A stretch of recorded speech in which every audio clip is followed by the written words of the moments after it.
Well, the Wolfpack are here, and I'm so excited for our team. And we're probably a little different than everybody else that's here in the Final Four. We talked about coming here and having a lot of fun, and then obviously getting down to business when we have to. But I love the way our team's playing. I don't know that anybody has ever had 9 elimination games to make it to the Final Four. Started back in D.C. and winning the ACC tournament, and obviously we have continued to play really well in the NCAA tournament, and we've done it with defense and a couple DJs who have really played well, and love that part about it. But my team's playing with a lot of confidence, and we're going to play a very good Purdue team, and we'll be challenged again. So, questions? First question in the Final Four is going to go to Aaron up front for Coach Keatts. Hey, Kevin, Aaron Beard with the AP. Obviously, DJ has been the center of a lot of what you do, passing and scoring, but Zach Edey is a guy that's also a space eater, takes up, a lot of defensive attention. Donovan Clingan for Connecticut. We've had all this talk about positionless basketball, and yet there's some almost classic throwback bigs here. Like, what does that say about the role of the big man in today's game? Well, I think everybody probably need to go out and get a big guy now. These are trends, and it was trending towards nobody would play with their back to the basket. And here in the Final Four, 3 guys have led their team to the Final Four because of the way they play. And all 3 of those guys are really good. I'm excited about DJ Burns, some great touch, lefty, willing passer. And then obviously we're going to play against Zach Edey, who, if you ask me who keeps you up at night right now, is Zach Edey. He is he's playing at a high level. He can really score the ball. We got to get him out of the lane. Well, he lives in that lane, and he's really talented. And where he's become a lot better is he passes the ball a lot. But when you lose traditional post, in most times, we got 3 teams that have 3 guys who are really, really good. Coach, our next question is toward the back of the room, just to the right of the aisle. John. Hey, Kevin. John Fanza from Fox Sports. To that point, DJ, of the 3 bigs that we just talked about, so unique in the way that he does things. In terms of players you've coached throughout your career, where would you put his unique skill set? Yeah, I was thinking about that's a great question. I was thinking about that the other day. I don't think I've ever coached a guy like that in my life. And, obviously the transfer portal is open now, and my coaches are like, all right, we got to find DJ Burns. They're like, you're not going to find DJ Burns anywhere else. Lefty, great touch, tremendous personality, doesn't really catch the ball in the post, but he ends up around the basket. I don't know that there's ever been a guy like that before. Like the guards get so mad at him because they don't get assists because he dribbles, 6 times to get where he needs to be. But he's a throwback, and if anybody, I know some guys in here have had a chance to spend a little time with him. What a tremendous personality. We were up 10 against Duke with about a minute to go, and as a coach, I'm like, I'm locked in. It's a minute to go. Anything can happen, and he's over there yelling to the fans, and let's go, and let's go. And I'm like, no, you need to lock in so we can finish the game. So he's about as unique as you're ever going to get, and I'm glad that everybody on the national stage is getting the opportunity to meet DJ Burns. Coach, we're going to stay in that same area of the room. Yeah, Coach. Kevin Sweeney, SI. A couple guys in the locker room mentioned that you told them before the ACC tournament to bring something lucky. Cam Woods' headband, I guess, has made some rounds. Have you ever done that before, and how has that maybe brought your team together a little bit? No, I haven't, and I'm shocked that they listened to it too. But I did. I said, it's hard. We think about us now. We started off 5-1 in the conference, and we lose our last 4. And everybody loses their mind, but our last 4 games were really tough. And so going into the tournament, I needed something else other than, hey, we're a good basketball team, because we knew that. You got to bring something lucky. And it's funny when you talk to guys, what's lucky to them, what they brought, to the ACC tournament, and whatever works, but it's working. Coach, we'll move up front to the left. Yeah, Chip Alexander, the News Observer. Obviously a big moment for you and your team to be to the Final Four, but you have a son on the team, you have your whole family here. Just how big a moment is it for the family, Keatts, to all be here for this? Oh, it's great. I mean, I got my lovely wife, Georgette, who's over there, who is, followed me every step of the way. I'm blessed. I really am. This is my third Final Four, 2 as assistant coach, and then obviously having a chance to do it as a head coach. But to have, one son on the team who I get a chance to share this special moment with every single day, and to have my other kid, Caden, here, and my wife, Georgette. I mean, it's family is so important to you. It's a very valuable thing. I don't know if you guys have ever had a chance to experience something this big, but to have your support group, and my wife is a complete coach's wife. She understands. She's telling me after the game or at halftime, if she could, what I need to run and everything else. So you've been married for 23 years when that happens, and but it's special. I don't know how to put it in words that we're surrounded by. I'm surrounded by some great folks, and my family means everything to me. Coach, all the way up front to the left. Miles Mastrocola with Pack Pride. Michael O'Connell has come on strong towards the end of the season. How important has his presence been in the lineup, not only for his offense, but everyone around him and just the flow of the team? Yeah, Miles, Michael is the guy that I recruited. And when I recruited him, you talk about a young man who has graduated from Stanford in 3 years. And, it's taken him a while to get his voice. But, man, when he got his voice, he started playing well. So he's coaching in timeouts. He's talking at halftime. He's encouraging guys. And now, he went from a guy who hadn't scored many double-digit games to the tournament, playing extremely well. And, putting him in the lineup, it opens up everything, because it allows DJ Horn and other guys to be able to score the basketball. And you think about it, man, he's hit some big shots, and I know you guys are going to report it. There's no bigger shot than he hit against UVA. That was a huge shot, and we probably are not here without Michael's play. Left side of the aisle, midway back. Hey, Kevin. Brendan Marks from The Athletic. Just wondering, not just this week, but since the ACC tournament, how much have you and the guys heard from the team in '83, and just what has the value been for you as a coach and also to your players? All the time. I mean, the 74, I want to forget those guys, 74 and 83 team, they were both on campus this year. They both have been on campus throughout my tenure. And the relationships that they have built with our players, and the relationship that I've shared with a bunch of those guys is very invaluable. Every win, I could get to my phone and I'll have several text messages from most of those guys. I mean, when the GOAT is sending you pictures and he's got "Why Not Us" on it, you got to believe in that stuff. And, we get those pictures. And but they've been great. Big brothers, godfathers, whatever you want to call them, they've been great for our team. Staying up front row. Noah Fleischman from the Wolfpack. You mentioned it earlier, but this is your third Final Four. How much did that experience as an assistant help? And then you have 2 assistants on staff that have also already been here. Yeah, it means a lot. I mean, we've got a very experienced staff and guys who have shared some common things of being to the Final Four. And, where it pays off is we can share our experiences. Now, does it help on the court? Probably not. But being able to share, what we went through and how it looks like and what it was, and I think that goes a long way. And, I've talked to these guys about, having fun, and then getting down to business. And I use the analogy, they're so young, they don't understand it. I said, some of you guys will catch it. I said, when you check into a hotel, a good hotel, most of them ask you, are you here on business or pleasure? Has anybody else heard that? I hope so. I don't want to be the only one that says that. And you typically say, I'm here for business or for pleasure. And I say, if you get asked that, you say that that's them right there. They're having a good time. If anyone asks you that, then you need to tell them that you're here for both. And today I wanted it to be 50-50.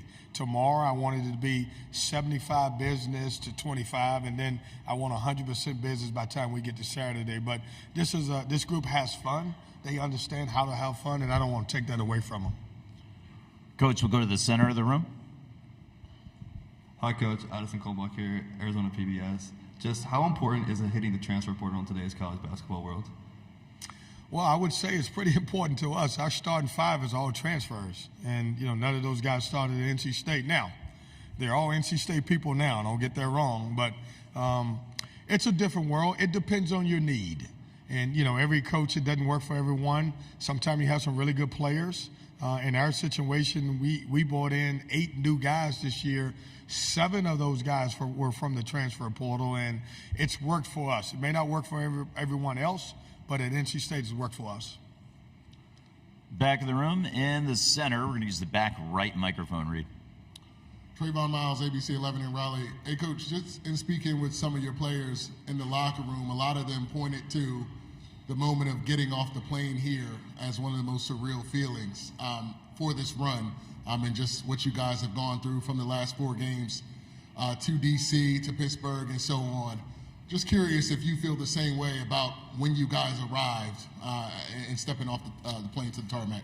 Yeah, I think 2 moments really stuck out to me, and I'm a people watcher, so I'm a player watcher these last couple of days. I just wanted to see how they would respond to it.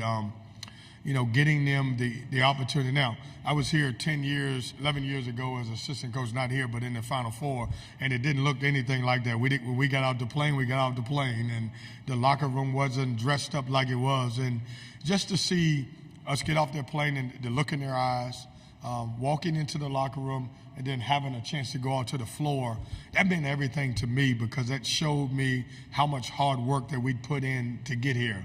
Now, the other message was enjoy it today. This was the first time that we've ever went to a practice that I said, when you walk out on the floor, bring your cell phones with you. And they brought the cell phones, and I wanted to make sure that they got pictures and memories, and it won't happen again. I just wanted them to enjoy that moment before we started practicing. Coach, we'll go over to the right side. Luke. Hey, Kevin. Luke DeCock, Raleigh News and Observer. Just curious, we've talked about this a little bit over the year, but what was the actual genesis of the ice cream tradition? Yeah. How have the players embraced it, and was the shirt your idea? Yeah. So everyone in Raleigh is messing the tradition up. Every time we win a game, everybody's going out and getting ice cream. It's not about that. So I'll take you to the backstory. I took over the head coaching job at UNCW, and they had not won a road game in a long, long time. I can't even remember how many games. It was 9 losing season, but not many road wins. We got our first road win. I think we were playing UNCG, and I came in the locker room and I was jumping up and down, but I had most of the players back from the previous year, and they had no idea how to celebrate. So in that moment, I said, we're gonna go get ice cream. And from that point on, every road win, we get ice cream. And so we took it from UNCW, bought it to NC State, and yes, the ice cream shirt is my idea. The one shirt that I wear, it's only 1-on-1, and so everybody's like, can I get that shirt? But you can't, it's only 1-on-1. But I love the ice cream, and listen, who doesn't love ice cream? And you get a chance to win a road win, you got to go out and celebrate it in some way. So that's how it happened, that's what it's become. Coach, go back to the center of the room with Jeff. Jeff Borzello, ESPN. There's been a lot of talk in the last, 5 days about DJ and possibly having an NFL future. Have you fielded any calls from NFL front offices about DJ? And then also, where do you see his future in basketball or football? Yeah, no way he's going to play football. He's got a great touch. He's not that bully that you guys think. Have you spent some time with him? He's a teddy bear off the court. And he doesn't really, that's why I get so frustrated when they call a charge on you. He doesn't bully you. He just goes around, he wheels around you. I think his future, I think he's going to play basketball. I really do. Who doesn't want a guy who can really pass and really score the basketball and got a great personality, but no way he's going to be a football player. And I have not got any calls about that. Reed, we're going to use the back left microphone, and Dennis, your question right there. Dennis Dodd, CBS Sports. Kevin, what was the message before the ACC tournament? And then describe for me, those that don't live it, what it's like to go compete with Duke in North Carolina, day 24/7, 365. That's it. Yeah, no, here's the weird thing is, like, we're here in the Final Four. We expected to be here. I know people don't believe that. But this is not, in our mind as a team, this is not a fluke. Like, we knew, obviously playing in the ACC, that most of our losses didn't have anything to do with what the other team did, is what we didn't do. We're probably a 10-10 team. We finished at 9-11. But what we did, the message was, let's clean up our mistakes and let's become better defensively. I've always had teams that were defensive minded, 40 deflections, more turnovers, forcing turnovers and everything else. And we were not doing that. And so we talked about, getting better in scouting reports. Let's clean up our mistakes. Let's take care of ball screen coverage. And let's go win one game at a time. And as it happened, you could see after every game our confidence growing. And it's weird because someone asked me, like, we played 9 elimination games. And during those 9 games, I never felt like we were going to lose a game. I felt like we were playing better. And if you go back and look at most of those games, we've gotten better in the second half. Coach, back left. We'll go back to Fanta. Oh, yeah. Do you have a follow-up, Dennis? Let's get Dennis the microphone for a follow-up quick. Just what it's like to go head-to-head with Duke and Carolina 24/7, 365. I think it's great. I mean, I don't know that you have any conference that got 3 teams in the same conference, and obviously they got great tradition in basketball. But I'll remind you of this: we don't try to beat Duke or Carolina. We try to be the best version of ourselves. We're NC State, and that's who we try to be. And though we're excited about the competition, I can also add Wake Forest in there. We got in North Carolina, we got 4 ACC teams, but it's us. This is about us. We'll go back to Fanta. Kevin, the moment that you guys clinch your spot in the Final Four on Easter Sunday, there's a mass text amongst Northeast media sent by Coach Patino expressing his pride that you're here. Rick talks about building a bridge of people like yourself now being able to do this. What's the biggest thing that he's imparting on you, and what have you heard from him this week? Yeah, he is the best. And he worked I can't say the word, but when I worked for Coach Patino, man, it was all lock-in and it was all work. I remember, give you a couple stories, myself and Joaquin Jones, who used to be the head coach at Cal. There was one practice where, we just got there and we got this Hall of Fame coach and he is working his butt off and I'm standing over there looking. I was a head coach at Hargrave for years. I wasn't saying anything. And we had a great practice. And he called Joaquin and myself into the office and we were going up. We're like, wonder what coach wanted. I was like, he's probably going to tell us how good we got a chance to be. And he ripped us. And I was like, we just had a great practice. He ripped us because we were not participating enough in practice. The thing that I will tell you about Coach Patino that has helped me grow is he never put me in a box. He didn't get me to Louisville to be just a recruiter. He held me responsible to be a better coach, to do scouting, to do everything else. When he hired me, he said, I don't hire assistant coaches. I hire future head coaches. And I'll be honest with you, I've taken some of that with me, with my coaches. I've got 2 guys who worked under me that I hope I did the same thing for, and A.W. Hamilton and Takeo Siddle, who've done a great job. And I think the biggest quality that you can have as a head coach is preparing your assistant coaches to have that opportunity. And I got plenty of coaches that were assistant coaches for me that's in Division I and moved on. And I think that's the biggest thing is to share your knowledge and your growth with somebody else so they can have the opportunity that I have. This will be the last question. We're using the back left microphone, second row. Michelle Gardner, Arizona Republic. Coach, we saw DJ Horn here the last 2 years, and it's almost kind of full circle that now he's playing here. Can you talk about recruiting him and him being a local kid? Was he an easy get for you? Well, it's funny you asked that. This morning. He and I were walking to the bus, and I was like, did you ever think you're going to be here? He said, man, when I got in the transfer portal, I realized that this was one of the sites. And I was like, well, you're back now, buddy. You can be back. It means everything for us to have a kid from the Raleigh area that's having so much success in the tournament to come back home. Some of NC State's best players are within an hour, or past players that were really good are within an hour and a half from our campus. And what a great year that he's had. And I'm glad that you guys bought him for a year or two, and then been able to send him back to North Carolina, because we're glad that he's on our team.